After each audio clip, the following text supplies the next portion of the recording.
How do we know when this fades? Hello, and welcome to the DoodleCast. We're in with WeAreDenver today, as we always are, and we are also in with Kat O'Brien, who has a story for us. Well, finishing a story from a couple weeks ago, if you were listening, I think it's episode 13 is when I started this story called For a Breath I Tarry by Roger Zelazny. So if you want to go back and listen to that and then come listen to this after, go for it, because it might not make any sense if you haven't heard the first part of the story. But anyway, yeah, Roger Zelazny is my favorite author, and this is one of my favorite of his novellas, and I'm just going to get started. And actually, do you mind if I just do a quick synopsis to the point we're at? Yeah, go for it. We're in what you could call a post-apocalyptic world, but it sounds pretty nice. It's just the machines have taken over, and there are directives. And there's one machine who's trying to be a human, and another machine. It's like, yeah, you can't do that, bro. Yeah, and he made a bet with the machine that controls things that lives underground, and they're kind of in a war with the machine that controls things that's in orbit of the Earth. And so he made a bet with this machine that's underground that if he cannot be a man, he will join that machine's team. So yeah, that's what's at stake so far. He is working really closely with a robot named Mortal, who is a servant of Divecom, the underground supercomputer. Frost is the name of the computer who wants to become a man, the robot who wants to become, he's like more than a computer, the AI, I should say, but his name is Frost, and he just tried to make art, and that's kind of where we're at. Okay, here we go. They came down in a small valley, bounded by green rolling hills, cut by a narrow stream, and holding a small, clean lake and several stands of spring green trees. "Why have we come here?" asked Mortal. "Because the surroundings are congenial," said Frost. "I am going to try another medium, oil painting, and I am going to vary my technique from that of pure representationalism." "How will you achieve this variation?" "By the principle of randomizing," said Frost. "I shall not attempt to duplicate the colors, nor to represent the objects according to scale. Instead, I have set up a random pattern whereby certain of these factors shall be a variance from those of the original." Frost had formulated the necessary instruments after he had left the desert. He produced them and began painting the lake and the trees on the opposite side of the lake, which were reflected within it. Using 8 appendages, he was finished in less than 2 hours. The trees were cyanine blue and towered like mountains. Their reflections of burnt sienna were tiny beneath the pale vermilion of the lake. The hills of nowhere visible behind them, but were outlined in viridian within the reflection. The sky began as blue in the upper right corner of the canvas, but changed to an orange as it descended, as though all the trees were on fire. "There," said Frost, "behold." Mortal studied it for a long while and said nothing. "Well, is it art?" "I don't know," said Mortal. "It may be. Perhaps randomicity is the principle behind artistic technique. I cannot judge this work because I do not understand it. I must therefore go deeper and inquire into what lies behind it, rather than merely considering the technique whereby it was produced." "I know that human artists never set out to create art as such," he said, "but rather to portray with their technique some features of objects and their functions which they deem significant." "Significant? In what sense of the word?" "In the only sense of the word possible under the circumstances. Significant in relation to the human condition, and worth of accentuation because of the manner in which they touched upon it." "In what manner?" "Obviously, it must be in a manner knowable only to one who has experience of the human condition." "There is a flaw somewhere in your logic, Mortal, and I shall find it." "I will wait." "If your major premise is correct," said Frost after a while, "then I do not comprehend art." "It must be correct, for it is what human artists have said of it. Tell me, did you experience feelings as you painted or after you had finished?" "No." It was the same to you as designing a new machine, was it not? You assembled parts of other things you knew into an economic pattern to carry out a function which you desired. Yes.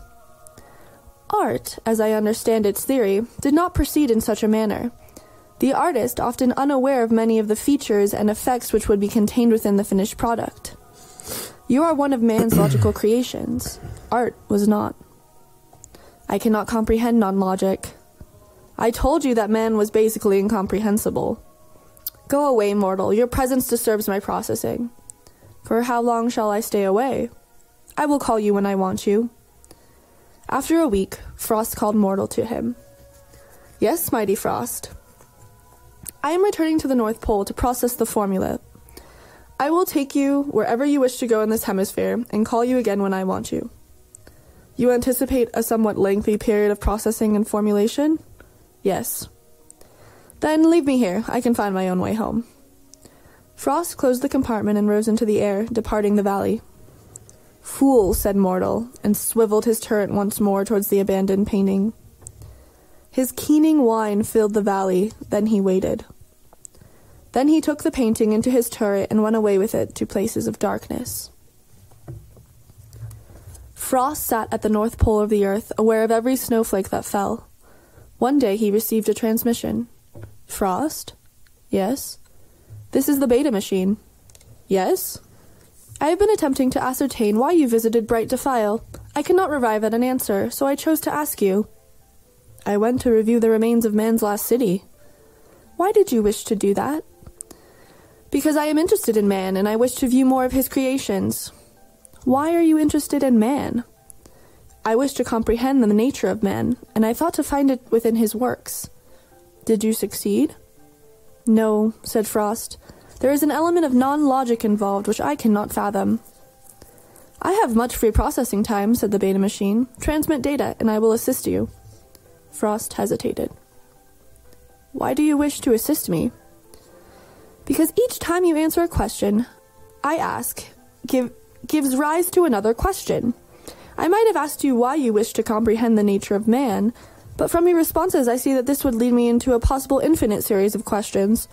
Therefore, I elect to assist you with your problem in order to learn why you came to Bright Defile. Is that the only reason? Yes. I am sorry, excellent beta machine. I know you are my peer, but this is a problem which I must solve by myself. What is sorry? A figure of speech, indicating that I am kindly disposed towards you, that I bear you no animosity, that I appreciate your offer. Frost, this too is like the other, an open field. Where do you obtain all these words and their meanings? From the Library of Man, said Frost. Will you render me some of this data for processing? Very well, Beta. I will transmit you the contents of several books of man, including the complete unabridged dictionary. But I warn you, some of the books are works of art, hence not completely amenable to logic. How can that be? Man created logic, and because of that was superior to it. Who told you that? Solcom. Oh, then it must be correct. Solcom also told me that the tool does not describe the designer, he said, and he transmitted several dozen volumes and ended the communication. At the end of the 50-year period, Mortal came to monitor his circuits. Since Frost still had not concluded his task was impossible, Mortal departed again to await his call. Then, Frost arrived at a conclusion. He began to design equipment. For years, he labored at his designs without once producing a prototype of any of the machines involved. Then he ordered the construction of a laboratory. Before it was completed by his surplus builders, another half-century had passed. Mortal came to him. Hail, mighty Frost! Greetings, Mortal. Come monitor me. You shall not find what you seek. Why do you not give up, Frost? DevCom has spent nearly a century evaluating your paintings and has concluded that it is definitely not art. Solcom agrees. What has Solcom to do with DivCom? They sometimes converse, but these matters are not for such as you and me to discuss. I could have saved both of them the trouble. I know that it was not art. Yet you are still confident that you will succeed. Monitor me. Mortal monitored him. Not yet. You still will not admit it. For one so mightily endowed with logic, Frost, it takes you an inordinate period of time to reach a simple conclusion. Perhaps. You may go now. It has come to my attention that you are constructing a large edifice in the regions known as South Carolina. Might I ask whether this is part of Solcom's false rebuilding plan or a project of your own? It is my own. Good. It permits us to conserve certain explosive materials which would otherwise have been expended. While you have been talking with me, I have destroyed the beginnings of 2 of Divecom's cities, said Frost. Mortal whined. Divecom is aware of this, he stated, but has blown up 4 of Solcom's bridges in the meantime. I was only aware of 3. Wait, yes, there is the 4th. One of my eyes just passed above it. The eye has been detected. The bridge should have been located a quarter mile further downriver. False logic, said Frost. The site was perfect. Divecom will show you how a bridge should be built. I will call you when I want you, said Frost. The laboratory was finished. Within it, Frost workers began constructing the necessary equipment. The work did not proceed rapidly, as some of the materials were difficult to obtain. Frost? Yes, Beta? I understand the open-endedness of your problem. It disturbs my circuits to abandon problems without completing them. Therefore, transmit me more data. Very well, I will give you the entire library of man for less than I paid for it. Paid? The complete unabridged dictionary does not satisfy. Principles of economics is included in the collection. After you have processed it, you will understand. He transmitted the data. Finally, it was finished. Every piece of equipment stood ready to function. All the necessary chemicals were in stock. An independent power source had been set up. Only one ingredient was lacking. He re-gridded and re-explored the polar ice cap, this time extending his survey far beneath its surface. It took him several decades to find what he wanted. He uncovered 12 men and 5 women, frozen to death and encased in ice. He placed the corpses in refrigeration units and shipped them to his laboratory. That very day, he received his first communication from Solcom since the Bright Defile incident. Frost, said Solcom, repeat to me the directive concerning the disposition of dead humans. Any dead human located shall be immediately interred in the nearest burial site in a coffin built according to the following specifications. That is sufficient. The transmission had ended.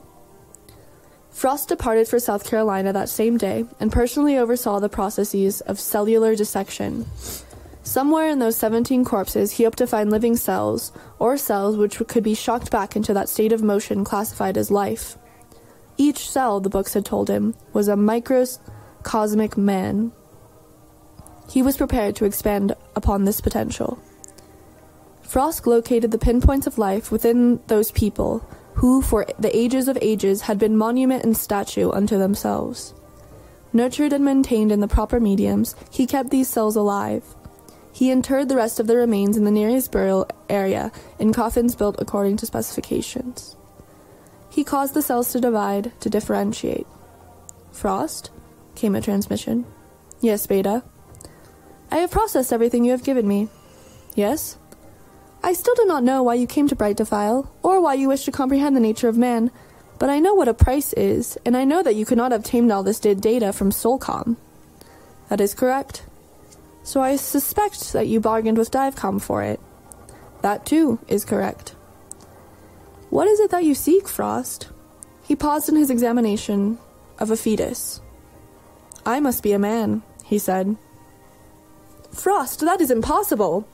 Is it? He asked, and then transmitted an image of the tank with which he was working and of which was within it. Oh, said Beta. That is me, said Frost, waiting to be born. There was no answer.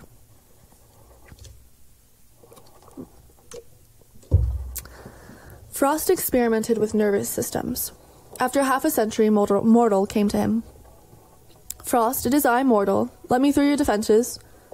Frost did this thing. What have you been doing in this place? He asked. I am growing human bodies, said Frost. I am going to transfer the matrix of my awareness to a human nervous system.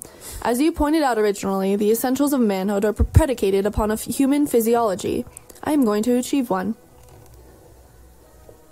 When? Soon. Do you have men in here? Human bodies, blank-brained. I am producing them under accelerated growth techniques, which I have developed in my man factory. May I see them? Not yet. I will call you when I am ready. and this time I will succeed. Monitor me now and go away." Mortal did not reply, but in the days that followed, many of Divecom's servants were seen patrolling the hills about the man factory.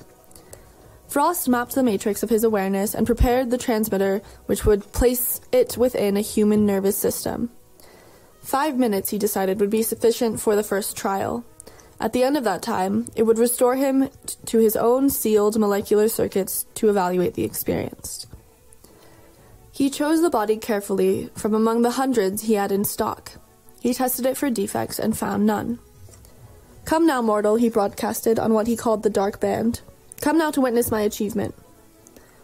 Then he waited, blowing up bridges and monitoring the tail of the ancient ore crusher over and over again as it passed in the hills nearby, encountering his builders and maintainers, who also patrolled there. "Frost?" came a transmission. "Yes, Beta." "You really intend to achieve manhood?" "Yes, I am about ready now, in fact." "What will you do if you succeed?" Frost had not really considered this matter. The achievement had been paramount, a goal in itself, ever since he had articulated the problem and set himself to solving it. "I do not know," he replied. "I will just be a man." Then Beta, who had read the entire library of man, selected a human figure of speech. "Good luck then, Frost. There will be many watchers." Divecom and Soulcom both know, he decided. What will they do, he wondered. What do I care, he asked himself. He did not answer that question. He wondered much, however, about being a man. Mortal arrived the following evening. He was not alone. At his back there was a great phalanx of dark machines which towered into twilight. "Why do you bring retainers?" asked Frost. "Mighty Frost," said Mortal, "my master feels that if you fail this time, you will conclude that it cannot be done." "You still did not answer my question," said Frost. "Divecom feels that you may not be willing to accompany me where I must take you when you fail." "I understand," said Frost. And as he spoke, another army of machines came rolling toward the man factory from the opposite direction. "That is the value of your bargain?" asked Mortal. "You are prepared to do battle rather than fulfill it?" "I did not order those machines to approach," said Frost. A blue star stood at mid-heaven, burning. "Soulcom has taken primary command of those machines," said Frost. "Then it is in the hands of the Great Ones now," said Mortal, "and our arguments are as nothing. So let us be about this thing. How may I assist you?" "Come this way." They entered the laboratory. Frost prepared the host and activated his machines. Then Soulcom spoke to him. "Frost," said Soulcom, "you are really prepared to do it?" "That is correct." "I forbid it." "Why?" "You are falling into the power of Divecom." "I fail to see how." "You are going against my plan." "In what way?" "Consider the disruption you have already caused." "I did not request that audience out there." "Nevertheless, you are disrupting the plan." "Supposing I succeed in what I have set out to achieve?" "You cannot succeed in this." "Then let me ask you of your plan. What good is it? What is it for?" "Frost, you are fallen now from my favor. From this moment forth you are cast out from the rebuilding. None may question the plan." "Then at least answer my questions. What good is it? What is it for?" "It is the plan for the rebuilding and maintenance of the Earth." "For what? Why rebuild? Why maintain?" "Because man ordered that this be done. Even the alternate agrees that there must be rebuilding and maintaining." "But why did man order it?" "The orders of man are not to be questioned." "Well, I will tell you why he ordered it. To make it a fit habitation for his own species. What good is a house with no one to live in? What good is a machine with no one to serve? See how the imperative affects any machine when the ancient orchestra passes? It bears only the bones of a man. What would it be like if a man walked this earth again?" "I forbid your experiment, Frost." "It is too late to do that." "I can still destroy you." "No," said Frost. "The transmission of my matrix has already begun. If you destroy me now, you murder a man." There was silence. He moved his arms and his legs. He opened his eyes. He looked about the room.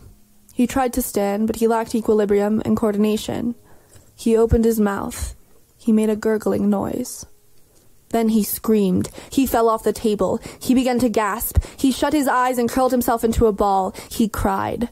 Then a machine approached him. It was about 4 feet in height and 5 feet wide. It looked like a turret set atop a barbell. It spoke to him. "Are you injured?" it asked. He wept.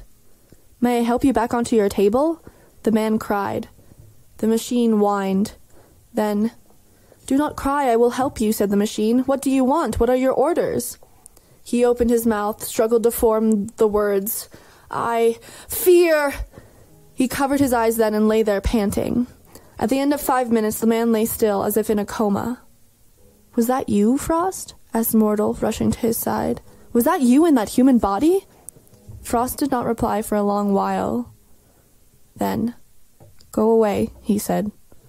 The machines outside tore down a wall and entered the man factory. They drew themselves in two semicircles, parenthesizing Frost and the man on the floor. Then Soulcom asked the question. "Did you succeed, Frost?" "I failed," said Frost. "It cannot be done. It is too much." "Cannot be done," said Divecom on the dark band. "He has admitted it. Frost, you are mine. Come to me now." "Wait," said Soulcom. "You and I had an agreement also, Alternate. I have not finished questioning Frost." The dark machines kept their places. "Too much what?" Soulcom asked Frost. "Light," said Frost. "Noise, odors, and nothing measurable. Jumbled data, imprecise perception, and what? I do not know what to call it, but it cannot be done. I have failed. Nothing matters."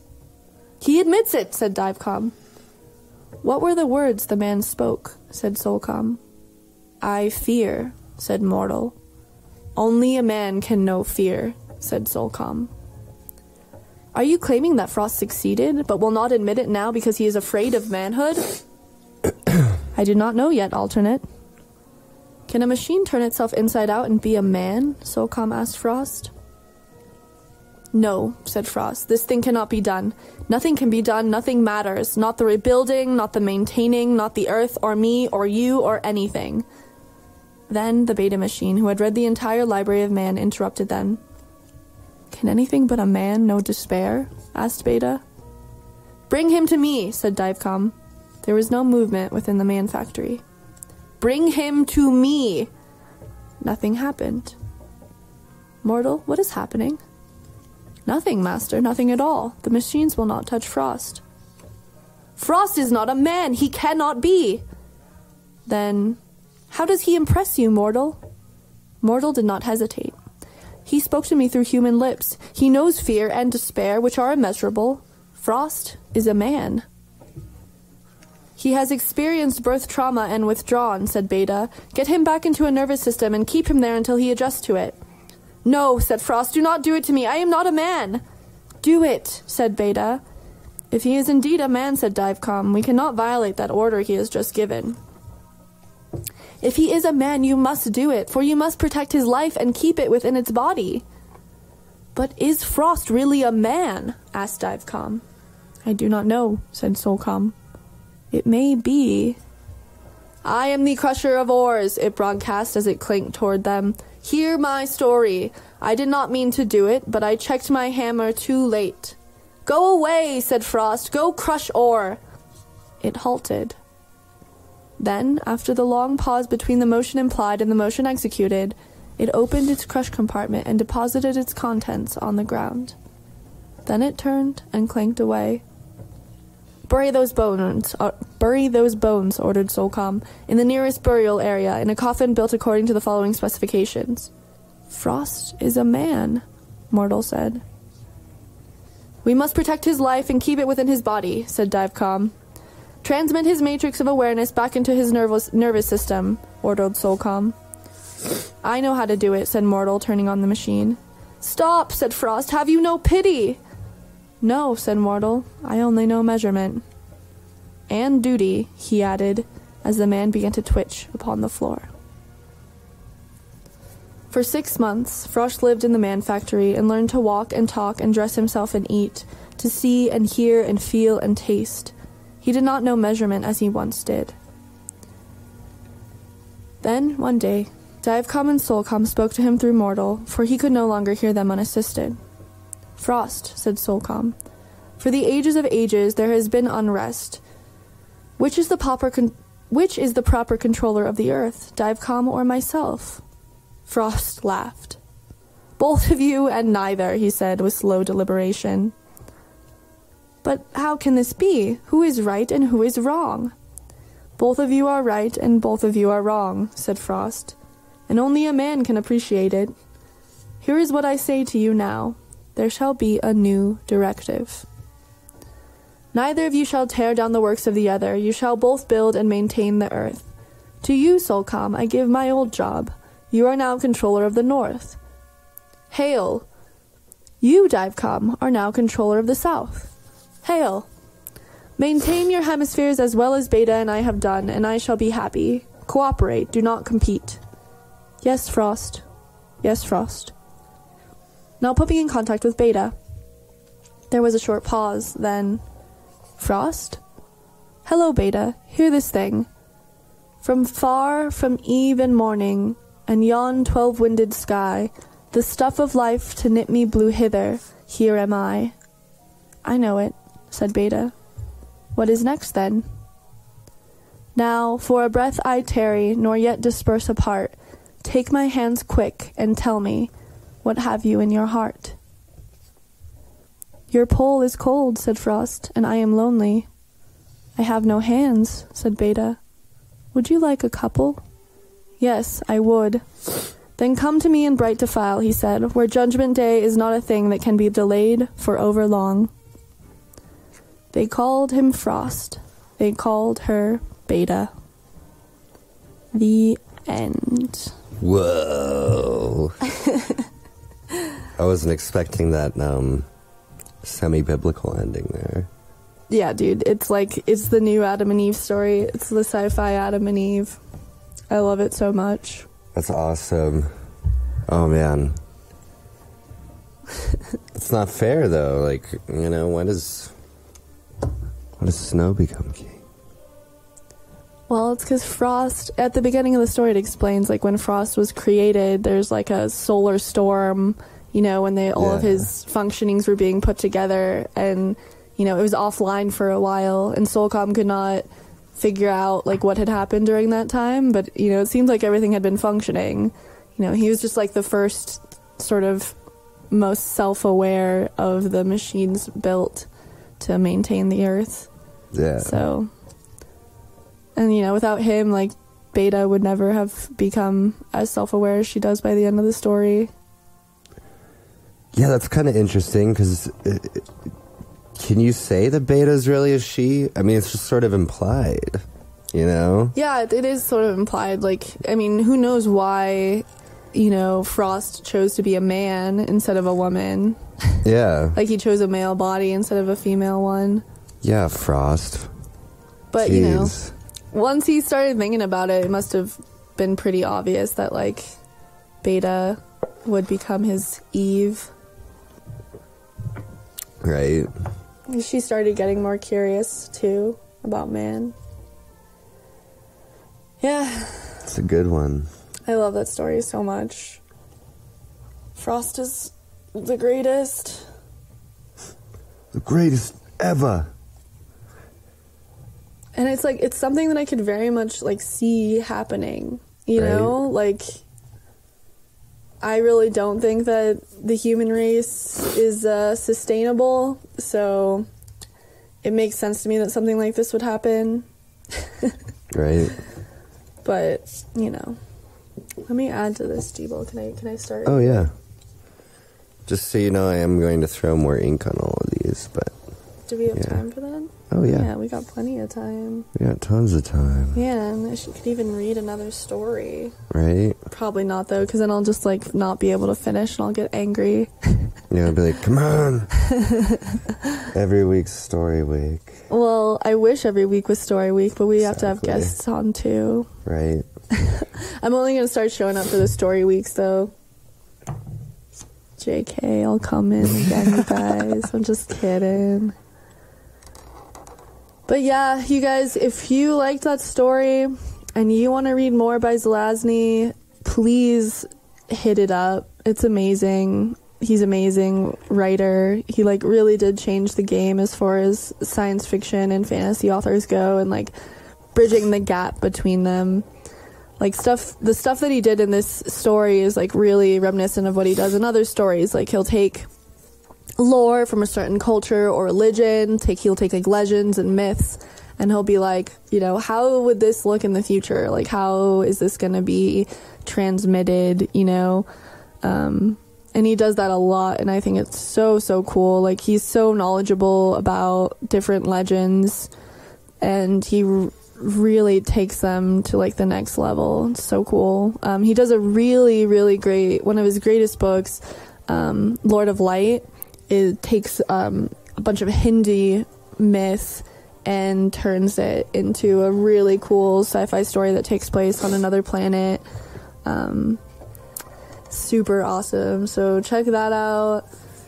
His like best known work is the Chronicles of Amber, which is like 10 200-page books that you can buy in one 1,200-page book, and it's all about this family that lives in this place called Amber, and if you're born into the family, you can kind of like travel through dimensions, and like it's really cool. Like, you know, part of it takes place in like our world, but it also goes to like these crazy fantastic places.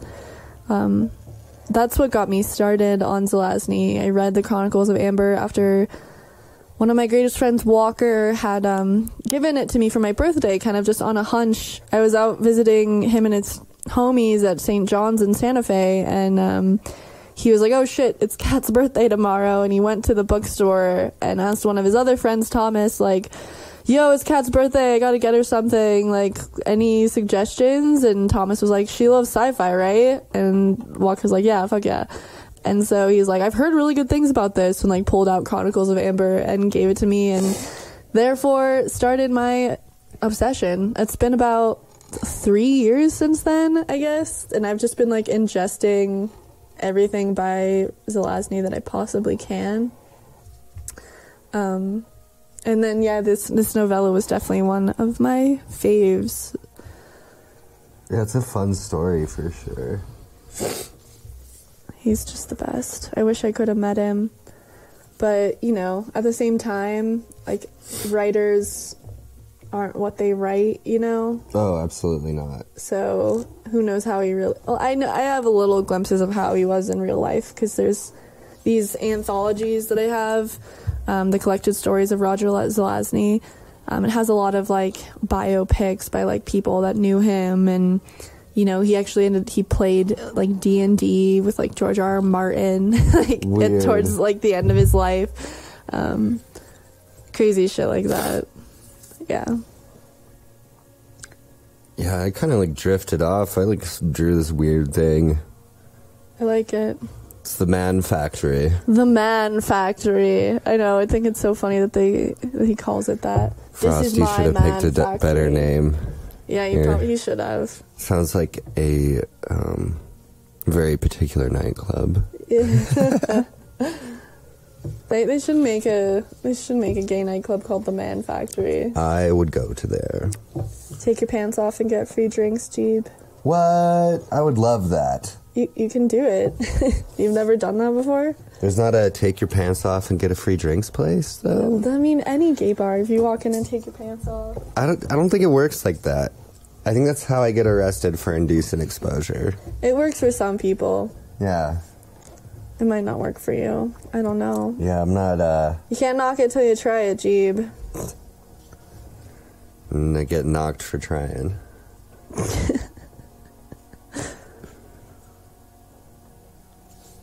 Like, how do you go to pull that off? Do you just go, oh, it's so hot in here, and I'm so thirsty? You just gotta dance all your clothes off. Whoa. It's gotta be... Sounds like commitment. I mean, people do it every day. It's more fun that way. People dance off their pants every day? Every single day, dude. Millions of children across America suffer from dance your pants off syndrome. just go to any burlesque show, right? That's just like some people's favorite thing to do. I guess that is what that is. That's totally what that is. It's liberating. I don't blame them. I've even thought about doing it once or twice, you know? Me too. I wish that there was like heterogeneous dude burlesque, but I think that kind of defeats a lot of different purposes. I grew up from the sidelines. There totally is a thing. Really? Yeah, there's a male burlesque troupe in Boulder. What? We should hit that. Like, and it's Burlesque? like, I can't remember. I'll have to figure it out. oh my god, that's if it's amazing. from Boulder, it's definitely called burlesque. Oh my god. Wow. That's So amazing. yeah, Samson just notified us that that's totally a thing, which Nick has been talking about ever since like we first started going to burlesque shows. Which, you know, that was a very brief time of our lives, but we know a lot of people that do burlesque. Like, power to them. But I don't know. Yeah, I always thought it would be way better with dudes because. What I like about burlesque is the goofy side of it. Comedy. It's really funny. It's amazing. Like, for and sure. I really love burlesque artists that like totally embrace that. Like Cat Blood. Shout out to Cat Blood. She's like such an awesome goofy woman and totally just like makes it work and just like works her sexuality and her goofiness at the same time. So shout out to her. But yeah, people that take it too seriously, I don't understand because it's something that's really funny to me. Well, yeah, because it originates really culturally, like from like vaudeville and that sort of like. Yeah, that's kind of why I feel bad about going to burlesque shows though, because I always end up just like cracking up, and I feel like I get all giggly. I feel like it like offends like some of the artists, and I'm like, oh, I don't want to offend you. I just really think this is fucking hilarious. Yeah. And that might be because of my own sort of like uncomfortability, like sexually, but well, I don't know. I just think it's really funny. I don't know if I'm laughing because I think it's uncomfortable or I'm laughing just because I think it's absurd. Probably a little bit of both. But that makes it a good thing, honestly. It does make it a good thing. To me, it's just like it's a gut reaction. I have no control. Yeah. Oh, yeah. Anyway, enough about burlesque, I guess. Dang, I'm gonna have to join that burlesque troupe. Oh my god, boy. I'd come see you do burlesque. I'd be your biggest fan. Oh, thank you. How do pasties work if you have a hairy chest, though? Like, fuck pasties. I That's have also nipple something hair. I'm against with burlesque. Like, free the nipple. Why not? Yeah. That is a perfect medium to free the nipple. It really is. yeah. Well, like... I don't know. I've heard the argument that a pasty is kind of like a, you know, it's like a performance toy, though. You know, like a flow art. I can see that. That's a good argument. But Yeah. I get pissed. 'Cause I like looking at tits. And then when I go to a burlesque show and I don't really see any nipples, it just like is disappointing. Yeah, that's what we're all looking for. Aren't we all looking for the nip? Let's be real. Let's be real. Because it's like otherwise it's like, whoa, this is alien. The fuck is going on here? Yeah, pasties are weird. I don't know. I feel weird about pasties, but when I was like looking into going to schools and I like visited Portland and I forget what the jazz club was, but there's this guy that like Jimmy Max, baby. There's like, I don't know if it might have been, yeah. Yeah, that's the jazz club. And there's in this old Portland. session drummer there, this dude named Mel. And he was just like, when I was there, he's in his 90s. I don't know if he is still walking the earth, but I wouldn't be surprised because he's a magical man. No, I think I know who you're talking about. I do think that he passed away while I was living out there. Oh, such a bummer. He's I remember hearing so about cool. that. Because he was just like one of those drummers that just swings so hard and like, you know, Yeah, Jimmy just Max is a cool place. the beat. But he, I like talked to him after one of his sets when I was like out there, and he told me how he started playing drums, and he would play drums in like strip clubs, and he would be like, and he was talking to me about how he had to like. He learned how to do snare rhythms from watching pasties because he had to time it with that. Oh my And it was just like real unnatural rhythm. It's like, oh my god. That's hilarious. Yeah. Oh my god.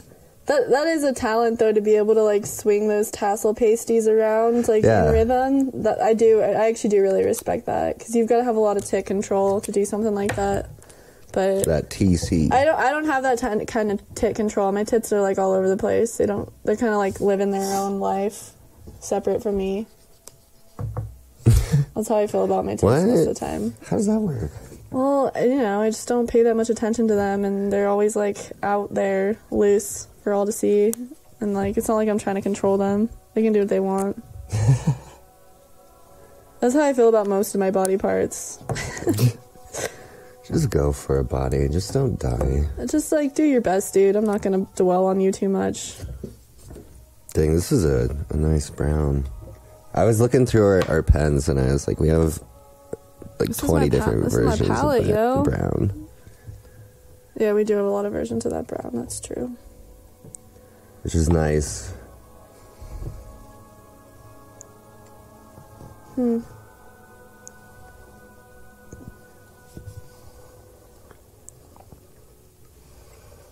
you think...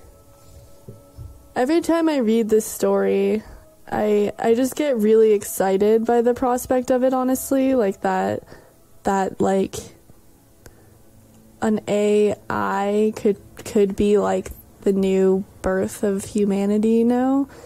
And, like, it kind of, like, puts the, like, idea of the AI in a different light than, like, it usually is put in, you know? I think most people are, like, really afraid of this concept. The humans are dead. But then in this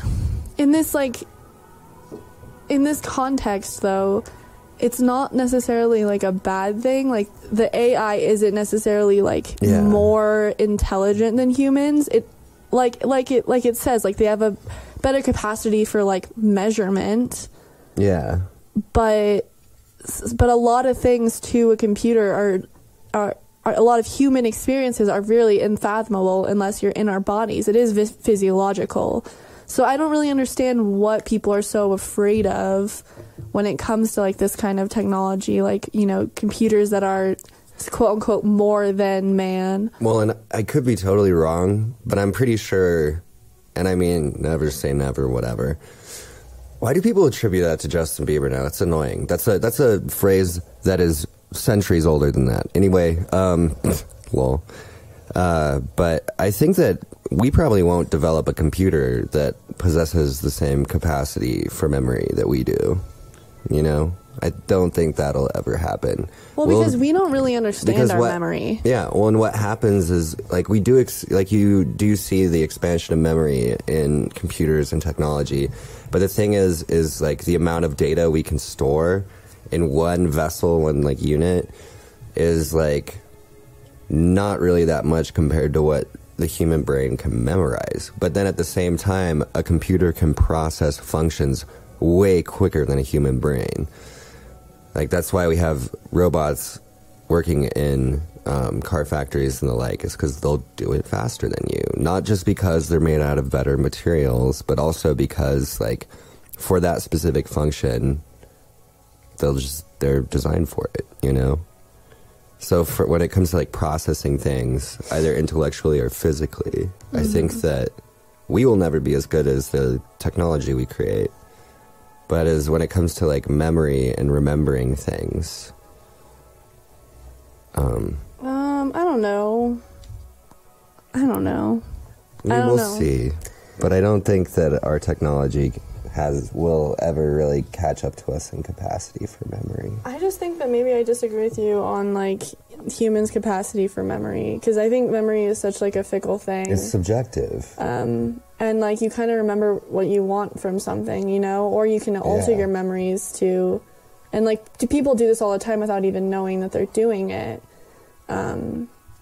So in that sense, yes, like, a computer can never have that kind of a memory. Like, it can recall things probably to a better extent when you're talking about measurements than we can. Yeah. But I don't think we could ever build a computer that truly, like, remembers things in the same way that we do. Processes data instead of creating its own. Yeah, exactly. Yeah.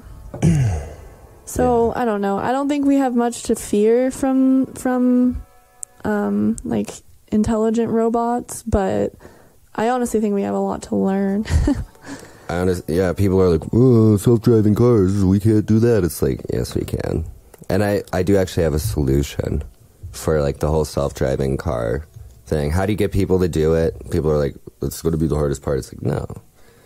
All you have to do is you invent the hover car, and then everybody that's like, yeah, I'll get in a self-driving car, they get to be in hover cars. None of the hover cars, like, there'll be a manual override, of course, but if you don't want to be in a self-driving car, you can stay on the ground with the rest of the plebes. Honestly, that is probably a good way to get, like, people that probably wouldn't be down to be down. Right? Yeah, no, for sure. I agree with that, actually. Because everybody since you're, like, 5 years old wants a fucking hoverboard. Like, I work with first graders that's, like, we're doing stories right now of, like, someday I'm gonna, be a veterinarian or whatever, and, like, I think there's, like, at least 4 or 5 kids in my class that are like, someday I'm gonna have a hoverboard. Like, that's, like, one of the big goals. Just don't tell them about hover hammock. Oh, fuck yeah, the hover hammock. Oh, I want that. If you haven't seen the hover hammock, you should check it out. I think it's, like, some, is it Norwegian? I don't even know where that dude is from, like, but some it's just Scandinavian the weirdest dude just, like, attached a hammock to some drones and, like... Well, he, like, built his own, like, custom, like, drone frame, and it's, like, 4 propellers that, like, have, like, a frame that holds the hammock in between it, and it flies around. And he's just got, like, a video of himself, like, napping through parks and stuff. Yeah, it's my dream pretty much. Like, you can get around and stay laying down at the same time. Like, I've always wanted just, like, a floating bed. And I literally think they should, like, make grocery stores. Like, I think they should make this, and then they should have, like, grocery stores with, like, extra wide aisles so you can, like, go on a floating bed through stores and shit. That can't be good for you. No, it'd be like Wally World, It is kind of like what Wally's about, huh? Yeah. Like those fat bastards in their chairs. Right. But, like, at the same time, that seems kind of awesome to me. To a part of me, A part of me is like, that's not so bad. But that's also kind of scary that there's a part of me that's, like, resigned to that. Right. That shows you how lazy I am, people. That's the reality. I'm a fucking real lazy bitch. You're actually a nice person. I use the term bitch very endearingly. I'm, like, seriously, all my closest girlfriends have been like, oh, that's my bitch, and then they don't get offended by it because, like, it's endearing to me. It's not something I see as, like, a diss. Right. That's just me, though, Well, I mean, I am a BPB, so... Oh, my little BPB. That stands for Buddhist Pussy Bitch. Yeah. He wouldn't even hurt a fly. Oh, Jeeb. Let alone cook a steak while tossing the old pigskin. Oh my god. Said you never? Where did that come from, Jeeb? I don't know. Your, like, deep redneck depths. Yeah. I'm gonna put out this barbecue with a hose. Is that also why you joined fantasy football? I mean, there is actually, being who I am from my economic background, it will always be a part of me. And yes, you assumed I will work on the car with you. I will pretend to, and been there, done that. You ever been dragged into that redneck scenarios? Well, yeah. I mean, my grandfather's a total redneck. Well, he's a raging Cajun. He's a Bayou boy, which is a whole another breed of redneck. But yeah, same ideas, same values. What values? That's what I want to call them. Yeah. It is. It's a set of values. The redneck value system. It exists. It's backwards, but...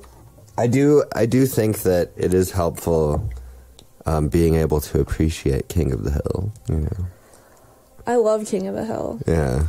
These are tits now. Oh, no. Sorry, I made some tits. I've been thinking about them. Oh, yes. I bet Beta had a sweet rack on her, right? I don't know. I feel like the humans that came out of Frost's Man Factory are probably, like, really weird. it's and, like the people that overly got functional. frozen. So who knows if they're like modern people? They could be like Neanderthals. You know, Frost wouldn't really know the Right. difference, right? Yeah. Be like it's an ape with a brain thing It's in its head interesting. box. Right. Yeah. You know? Yeah, you never know. And they could just like look like zombies, you know? But I guess he did make all the requisite parts. Yeah, and he tested everything too. So they're probably just like uber functional people. I mean, and he did have books on like human stuff, so he kind of knew what to expect. Right? I mean, not really though. I mean, that scene where he goes into the man's body and, you know, he just weeps and screams, like, so intense, you know? Like, and it's true. Like, being in this body is fucking overwhelming a lot of the time. Like, it made me think of, like, seeing a baby and, like, you know, like... Yeah, babies are like, the fuck am I They doing just don't here? know what to do in their bodies, because Yeah. it's such a weird thing. Like... You can outline this whole thing if you want. Yeah. Right here. You want me to do it? Yeah. Yeah, man, like I was just hanging out with a baby yesterday. Shout out to Taylor Jamal and baby Malcolm. I love Malcolm. He's the sweetest little he's man. such an awesome baby. But he just doesn't know what to do with his body, which makes sense because he's so new in it, and like our bodies are so fucking weird. Except for he loves to dance. He does love to dance, Yeah. but even that's like super awkward, you know. That's the best kind of dancing. Our bodies and like music are so connected. Like Yeah. ever since the birth of us, there's been music and rhythm and drums. You know, it exists within us, our heartbeats, and so of course, like a baby's gonna respond to music because that's something that's so ingrained in human psyche, Yeah. which is beautiful. I guess I shouldn't say that though, because I've actually met people who don't listen to music or don't yeah. like music. So Sit in armchairs and glare at each other so while eating it's so brisket. interesting to me. Like I don't really understand it, but at the same time I have to acknowledge it because I totally have met people that are just like, yeah, I don't listen to music, Yeah. and I'm like, what? But it exists out there.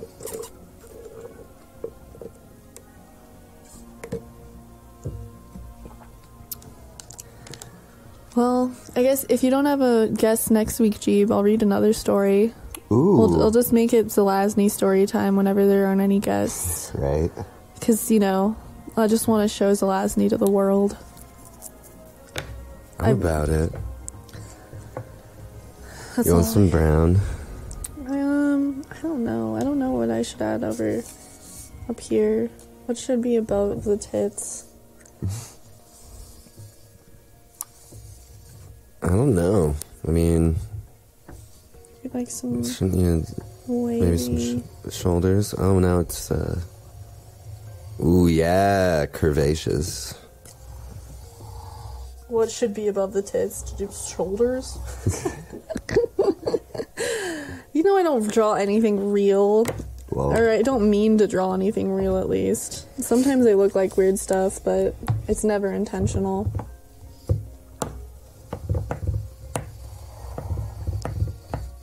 I don't know what I'm doing. That's the thing. I always get lost when I add color to stuff. Ooh, last night I watched a documentary that's on Netflix about a really cool artist that I did not know about before called Eva Hesse. And if you guys should check it out because it's really, really awesome. She was a really, really cool artist. Worked in like mostly the 60s was like her heyday. She actually died in 1970 at the age of like 34 from like brain cancer.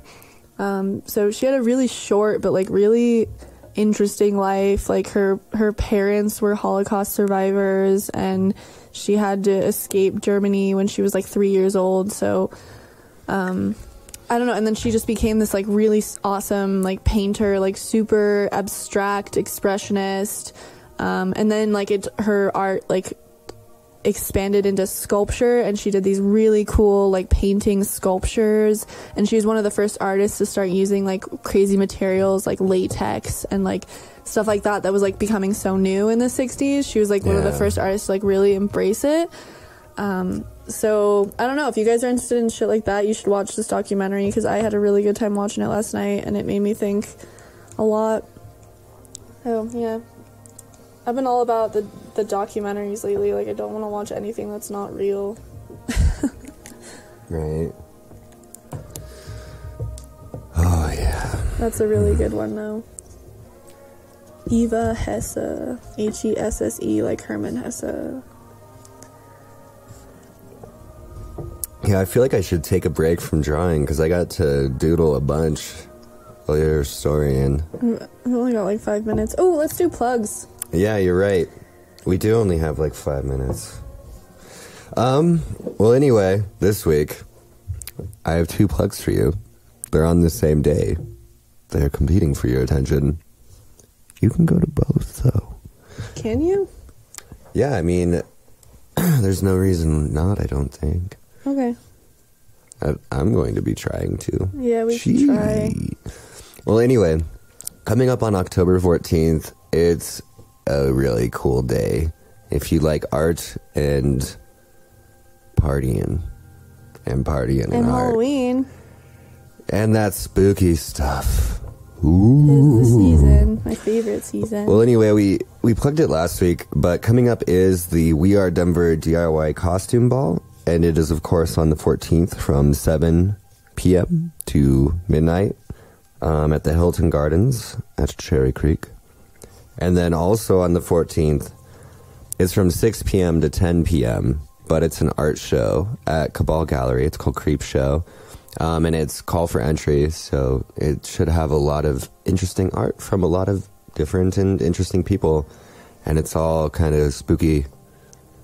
Yeah, they just themed. redid Cabal, like they painted it new. Yeah, it looks great. Everything's kind of revamped, so they're just opening it up again, and this will be their first show in the sort of like rejuvenated space. It's the reopening of Cabal as well, and it's a great gallery. It's one of the last like kind of real DIY art places in Denver, so definitely make sure to check it out. And again, also the 14th.